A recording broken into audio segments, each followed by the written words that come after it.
तो जब इस तरह की अलामात मुसलसल हो और ख़ास तौर पे उन लोगों में जिनकी शुगर्स कंट्रोल भी रह रही हों, लेकिन जो लोग मेटफॉर्मिन इस्तेमाल करते हैं, ग्लूकोफेज इस्तेमाल करते हैं, उनमें चांसेस होते हैं कि विटामिन बी 12 की डेफिशिएंसी हो जाए। तेजाबियत का शिकार रहते हों या स्टमक के कोई और प्रॉब्लम्स हों, तो ऐसी सूरत हाल में विटामिन बी 12 की एब्जॉर्प्शन कम हो जाती है और ये डेफिशिएंसी हो जाती है।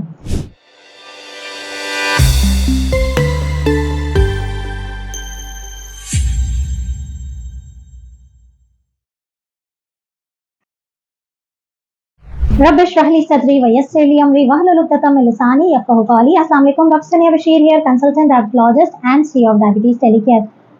अक्सर जगहों पे हमारे आसपास जो लोग हैं जब वो डॉक्टर के पास विजिट करते हैं, ख़ास तौर पे आई एम टॉकिंग अबाउट कि वो जो ज़ियाबतीज़ के मरीज़ हैं, शुगर पेशेंट्स हैं और अक्सर वीकनेस और कमज़ोरी का शिकार होते हैं, तो अक्सर उनको ये सजेस्ट किया जाता है कि विटामिन बी 12 के इंजेक्शन लगा लिए जाएँ, जिसमें कॉमनली हमारे जो लोग जानते हैं वो न्यूरोबियन के इंजेक्शन या मेथिकोबाल के इंजेक्शन लगा लेते हैं और अक्सर ये प्रैक्टिस जो है वो विदाउट डॉक्टर की एडवाइस भी अमल किया जा रहा होता है कि मैं न्यूरोबियन का इंजेक्शन लगा लेता हूँ तो मैं ठीक हो जाता हूँ, मैं मेथिकोबाल लगा लूँगा तो ठीक हो जाऊँगा। आखिर ये क्या है?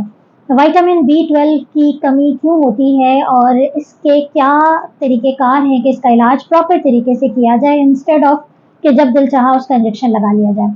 इस वीडियो को एंड तक ज़रूर देखिएगा और याद रखिएगा कि डायबिटिक पेशेंट में विटामिन बी 12 की डेफिशिएंसी ज़्यादा कॉमन होती है और कुछ ऐसी अलामात होती हैं जिनके लिए हमें विटामिन बी 12 का टेस्ट कराना पड़ता है। तो ये सब क्या है, इस डिटेल्स को ज़रूर जानिएगा डिटेल में और वीडियो को एंड तक ज़रूर देखिए। अगर आपके अंदर भी ये अलामात हो तो आप हमारे ऐप डाउनलोड कर सकते हैं, अपॉइंटमेंट ले सकते हैं और एक डिटेल्ड कंसल्टेशन करके अपने तमाम मसलों का हल इंशाअल्लाह ताला अल्लाह ताला की ज़ात शिफा देने वाली है। अल्लाह ने डॉक्टर्स को ज़रिया बनाया है, मसीहा बनाया है।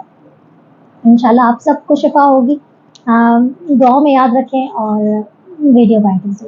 जी हाँ, विटामिन बी 12 बेसिकली क्या है? विटामिन बी 12 एक ऐसा विटामिन है जिसकी हमारी रोज़मर्रा की खुराक में शामिल होने वाला ये विटामिन बहुत सारे जो है वो हमारी जिस्म के जो बहुत सारे कहना चाहिए कि हमारे फंक्शंस हैं, हमारे जो काम हैं वो इस विटामिन बी 12 के साथ होते हैं और विटामिन्स की वैल्यू वैसे भी कोई भी विटामिन हमारे जिस्म में उतनी ही अहमियत का हामिल रखता है जिस तरीके से हम लोगों को डाइट प्लान में कार्ब्स की या प्रोटीन की या फैट की इंपॉर्टेंस बताते हैं, वहीं पर माइक्रोन्यूट्रिएंट्स की अपनी इंपॉर्टेंस है।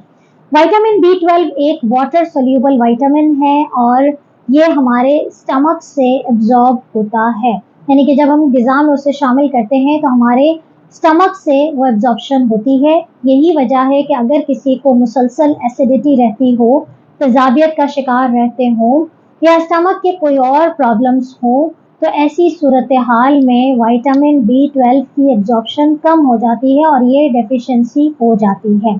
इसके अलावा बहुत सारी कुछ पोर्शन विटामिन बी 12 का हमारी आंतों से एब्जॉर्ब होता है, तो आंतों में होने वाली बीमारी भी बाज़ औक़ात विटामिन बी 12 डेफिशिएंसी का बाइस बनती है, जिसमें ख़ास तौर पे सीलिएक डिजीज़ जो कि टाइप 1 के पेशेंट अक्सर जिनको गंदम से एलर्जी होती है, उनकी आंतें मुतासर हो जाती हैं तो विटामिन बी 12 एब्जॉर्ब नहीं होता है, जिसकी वजह से विटामिन बी 12 की डेफिशिएंसी होती है। इसके अलावा कुछ मेडिकेशंस हैं जिनका मुसलसल या लॉन्ग टर्म इस्तेमाल जो है वो भी विटामिन बी 12 की डेफिशिएंसी कराता है, जिसमें ख़ास तौर पे डायबिटीज़ पेशेंट्स में इस्तेमाल होने वाली टैबलेट मेटफॉर्मिन, जिसे आम लोग ग्लूकोफेज के नाम से जानते हैं, इसका एक बड़ा साइड इफ़ेक्ट है, लेकिन इसका ये मतलब हरगिज़ नहीं है कि आज से आप अपनी मेटफॉर्मिन बंद कर दें।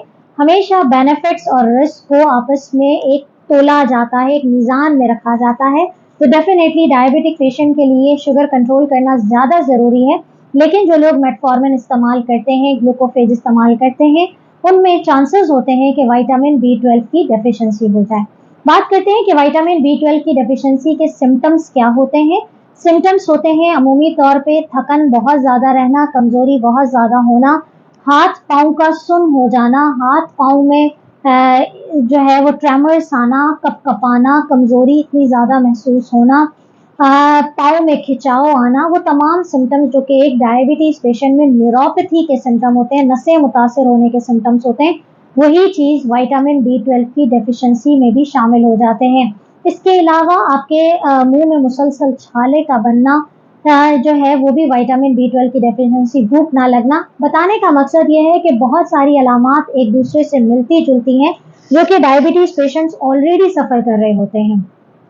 तो जब इस तरह की अलामात मुसलसल हो और ख़ास तौर पे उन लोगों में जिनकी शुगर्स कंट्रोल भी रह रही हों, तो ऐसी सूरत हाल में आपको जो टेस्ट रेकमेंड किया जाता है, खून का एक सिंपल सा टेस्ट है विटामिन B12, जो दिन के किसी भी हिस्से में करवाया जा सकता है। आप विटामिन B12 का टेस्ट डायबिटिक पेशेंट साल में एक दफ़ा एटलीस्ट विटामिन B12 की स्क्रीनिंग ज़रूर करवाया करें। बगैर टेस्ट किए विटामिन B12 का इंजेक्शन गैर ज़रूरी तौर पे इस्तेमाल करने से होता यह है कि आपके अंदर अगर फॉलिक एसिड की डेफिशिएंसी होगी तो उसके सिम्टम्स मास्क हो जाएंगे अगर आपने B12 का इंटेक बगैर ज़रूरत के ले लिया। अगर आपका B12 नॉर्मल है और आपने B12 का इंजेक्शन लगा लिया और अगर आपके अंदर फॉलिक एसिड की डेफिशिएंसी है तो B12 उसके सिम्टम्स को कवर कर देगा और सामने आने नहीं देगा। और आप सब जानते हैं कि फॉलिक एसिड जो है वो खास तौर पे फीमेल्स में कितना ज़्यादा ज़रूरी है और फॉलिक एसिड के अपने भी बहुत ज़्यादा हमारे जिस्म में रोल होते हैं, तो हर किसी का अपना अपना रोल है। सवाल यह है कि विटामिन B12 किस तरीके से पूरा किया जाए। नंबर 3 तरीके होते हैं, या तो यह है कि आप डाइट में उसको शामिल करें या फिर ओरल सप्लीमेंट्स लें जो कि डेली बेसिस पे हैं, या फिर विटामिन B12 का इंजेक्शन लें। इंजेक्शन से शुरू करते हैं क्योंकि हमारे यहाँ बहुत कॉमन है और खास तौर पे रिमोट एरियाज, रूरल एरियाज में या लोकल जीपी की जो प्रैक्टिस होती है जहाँ स्पेशलाइज्ड केयर नहीं दी जा रही, वहाँ अक्सर न्यूरोबियन का इंजेक्शन जो है वो लगवा दिया जाता है। तो अगर बहुत ज़्यादा डेफिशिएंसी है तो आप न्यूरोबियन के इंजेक्शन या मेथिकोबाल के इंजेक्शन की तरफ जाएं अगर आपने खून का टेस्ट करवा लिया है। अदरवाइज आपके पास जो सोर्सेज हैं, खास तौर पे वो लोग जो कि वेजिटेरियन होते हैं, उनके अंदर ये B12 की डेफिशिएंसी ज़्यादा कॉमन है, अलॉन्ग विद के कोई और प्रॉब्लम जैसे मैंने जिक्र किया। लेकिन इसके अलावा जो लोग बिल्कुल गोश्त नहीं खाते उनके अंदर विटामिन B12 की कमी हो जाती है, इसीलिए विटामिन B12 की डेफिशिएंसी है। तो आपने जिन चीज़ों का इस्तेमाल करना है उसमें एनिमल बेस्ड चीज़ें हैं, यानी कि आपने गोश्त का इस्तेमाल करना है, मछली का इस्तेमाल करना है, मुर्गी का इस्तेमाल करना है, अंडे का इस्तेमाल करना है, दूध का इस्तेमाल करना है।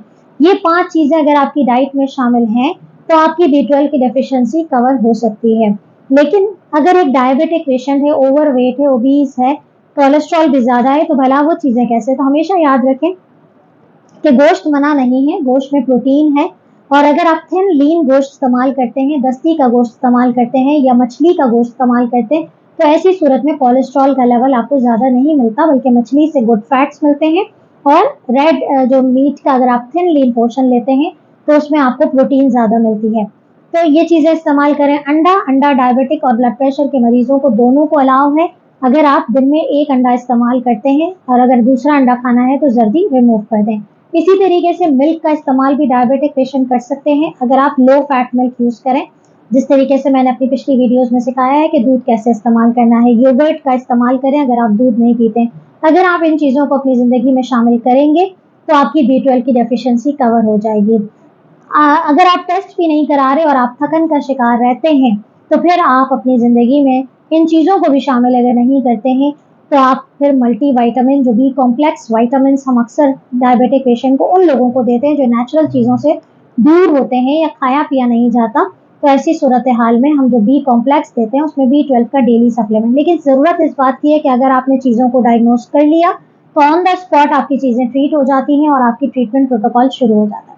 तो मुझे उम्मीद है कि आज आपको इस सवाल का जवाब मिल गया होगा कि अननेसेसरी इंजेक्शन से अवॉइड करें, अननेसेसरी मेडिकेशन से अवॉइड करें, कुदरती ग़िज़ाओं का इस्तेमाल करें जिसमें भरपूर है vitamins, minerals, carbs, protein and fat, और हर चीज़ हमारे जिस्म के लिए ज़रूरी है। अपना बहुत ख्याल रखिएगा, दुआओं में याद रखिएगा। अल्लाह हाफ़िज़।